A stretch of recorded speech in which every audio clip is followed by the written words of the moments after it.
Today, Babujie and I will be discussing the mortgage closing process.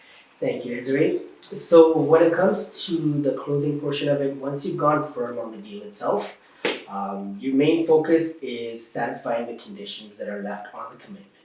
So what you're trying to do is get all the documentation that you need. A lot of the times, if you've gone through a full pre-approval process where your documents were vetted, the only thing you need to do is update the documents in terms of getting more up-to-date down payment documents, your letter of employment, pay stubs, things that tend to have a little bit more of a time frame, or documents that need to be a little more recent.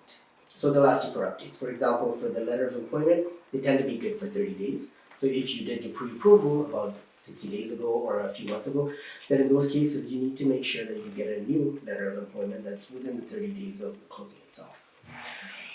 When it comes time to get your down payment together, one tip that I always like giving my clients is to make sure that you always double check with the mortgage agent themselves before you start making any large transactions. For example, taking $4,000 to $5,000 or $10,000 and transferring it to the one account that you're going to be taking the draft from. Because the last thing you want is to have too much movement between all of your accounts, because according to the Anti-Money Laundering Act, you have to be able to trace all of those funds. So if you put it through a whole bunch of different accounts, each one of those accounts you're going to have to get 90-day payment history, 90-day payment history, 90-day payment history, and you need to be able to trace all those funds. So it can cause a huge headache and a lot more complication than you need to have, as opposed to having all those documents prepared and having a strategy on how you're going to pull the funds together.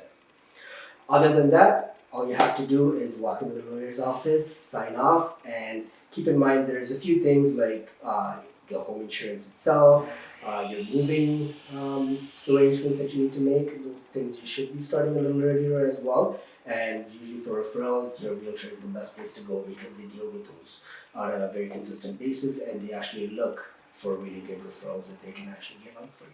Amazing. Thank you so much. No worries. And thank you for sharing all the information to obtaining a mortgage.